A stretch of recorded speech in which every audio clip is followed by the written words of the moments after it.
Correct టైంకి work out చేసే టైంలో ఇది కింద పడిపోయింది. లేదంటేనా ఈ పాటికి. సర్లే, అదంతా ఎందుకు ఈ టైంలో కానీ. ఓకే ఓకే, నీ పరిస్థితి కూడా నేను అర్థం చేసుకోగలనులే.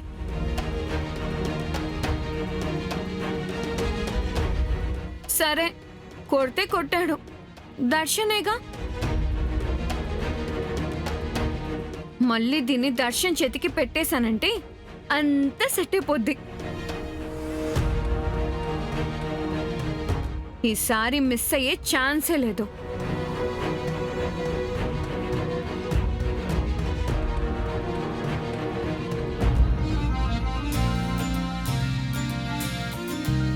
అమ్మా,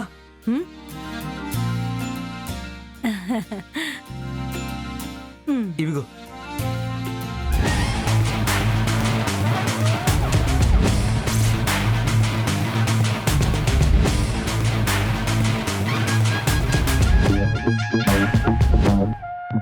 ఏందమ్మాయి డబ్బునట్ట లాగేసుకున్నా? దీన్ని లాగేసుకోవడం అనరు అత్తయ్య గారు, బాధ్యతను పంచుకోవడం అంటారు. అవునత్తయ్య గారు, మీరు మొన్న మా ఇంట్లో మా అమ్మ పిన్ని వాళ్లతో ఏమన్నారో ఒక్కసారి గుర్తు తెచ్చుకోండి. కోడలుగా వచ్చిన అమ్మాయి అత్తకి సేదోడు వాదోడుగా ఉండి ఇంటి బాధ్యతలన్నీ పంచుకోవాలి.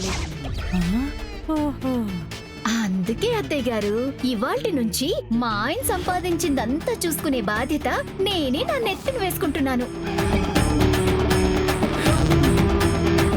దీంతో మీ నెత్తిన సగం బరువు దిగిపోతుంది. ఆ మిగతా సగం బరువుందే, అదే ఇంటి పనులు వగైరా, అవి మాత్రం మీరు చూసుకుంటే చాలు. ఏందమ్మాయి డబ్బులన్నీ నీ చేతిలో పెడితే నువ్వు ఇంట్లో పెత్తనం చేస్తావా? నేను ఇంట్లో పనులన్నీ చేస్తూ ఓ మూల కూర్చునుండాలా? దేవా, ఏంద్రా ఇది? కోడల్ని తీసుకొచ్చావా? గొంతు మీదికి కొడవల్ని తీసుకొచ్చావా? నాకు అసలు ఏంది గోలా? దామిని, ఎందుకు ఇదంతా?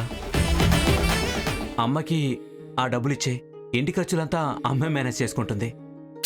దేవా, నువ్వు చెప్పావు కాబట్టి ఇంటి ఖర్చుల బాధ్యతని తిరిగి అత్తయ్య గారికి అప్పగిస్తాను. కాకపోతే నా కొన్ని చిన్ని బుజ్జి ఖర్చులున్నాయి. దానికి కొంత దాచుకొని మిగతాదంతా అత్తయ్య గారికే ఇచ్చేస్తాను. సర్లే, ఓ 10 20 తీసుకొని మిగతా అదిటిచ్చేయి.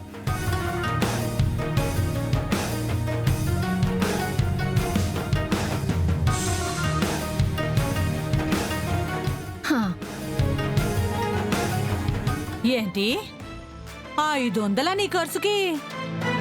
కాదు, ఇంటి ఖర్చులకి.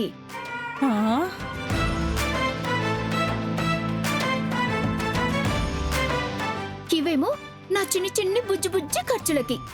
అమ్మో అమ్మో అమ్మో, ఏందమ్మాయ్ ఏంది? ఉన్నదంతా లాగేసుకొని ఈ 500తో నేను ఈ ఇంటి నెట్ట నడుపుతానని నీ ఉద్దేశం?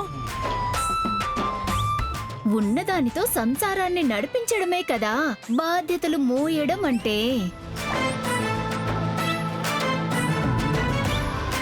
ఇదిగోండి, ఈ 500ని జాగ్రత్తగా ఖర్చు పెట్టుకోండి.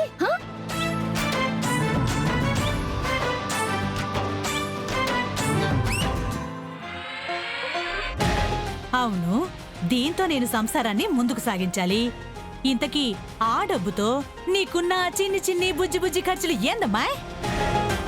ఏమంటే యాక్చువల్గా ఖర్చులు చిన్నవే, కానీ అవి ఆడపిల్లకి చాలా ముఖ్యం అత్తయ్య గారు. అవి లేకపోతే అసలు ఆడపిల్ల బ్రతకలేదు. వాస్తవానికి అవే నిత్యావసరాలు, అత్యవసరాలు కూడా. ఏంటవి? ఫేస్ కి ఫేషియల్ చేయించుకోవాలి, హెయిర్ కట్, ఐబ్రోస్ షేప్. అమ్మో, వీటన్నింటికి విలువ ఉండాలంటే డిజైనర్ కాస్ట్యూమ్. ఇలా ఎన్నెన్ని ఖర్చులుంటాయో. ఓయమ్మో ఓర్ నాయనో, ఇట్టా ఈ చిన్ని బుజ్జి ఖర్చులతోనే నా కొడుకు సంపాదన మొత్తం నమిలి మింగేసేలాగున్నావే.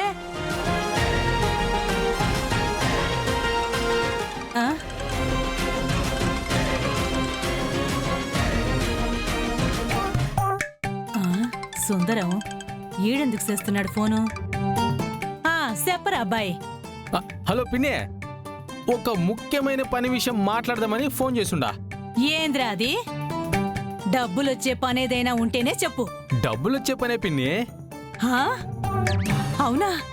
డబ్బులొచ్చే పనా? చెప్పు చెప్పు చెప్పు చెప్పు చెప్పు. అర్జెంటుగా ఓ 5,000 నాకు పంపించు. 5,000 నీకు పంపించాలా? డబ్బులొచ్చే పనని చెప్పి నన్ను తిరిగి డబ్బులు అడుగుతావేంద్రా? అది నాకు డబ్బులొచ్చే పని పిన్ని. అబ్బా సచ్చినోడా, డబ్బులు అడుక్కునేదాన్ని కూడా ఇంత బిల్డప్ ఇస్తున్నావా?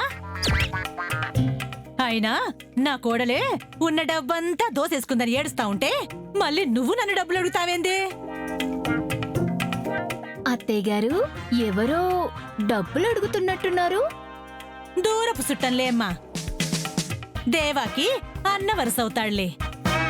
అలాగా. హలో బావగారు, బాగున్నారా? బాగుండా.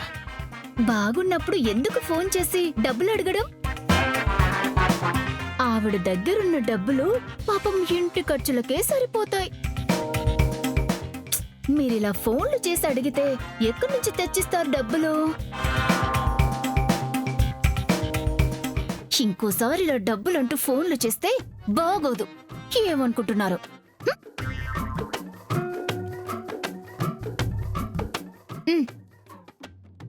ఏంది ఇట్ట మాట్లాడేసింది?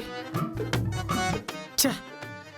పెండ్ల అమ్మాయి నా పక్కన ఉండాల్సింది ఇప్పుడు సుట్టమై ఆ ఇంట్లో ఉంది. అత్తయ్య గారు, ఆ డబ్బులు జాగ్రత్తగా ఖర్చు పెట్టండి. ఇలా ఎవరు పడితే వాళ్ళు అడిగినప్పుడు లేవని చెప్పేసేయండి.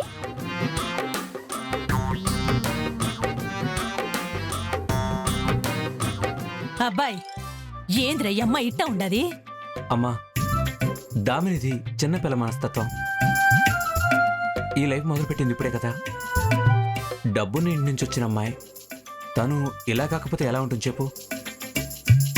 ఈ వాతావరణం కొద్ది కొద్దిగా అలవాటు చేసుకుంటుంది. మనమే తన నోపికతో భరించాలి.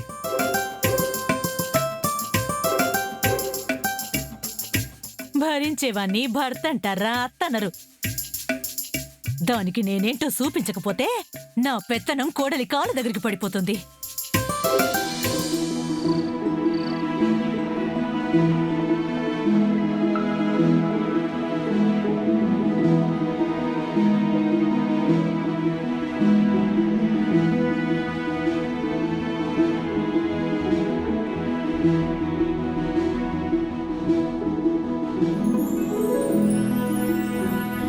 ఏవండి,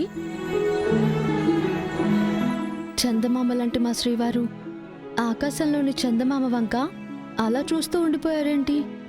జాబిలమ్మ లాంటి నా శ్రీమతి ఎంతకీ రాకపోయేసరికి మనసుకి ఆరాటం ఎక్కువైంది.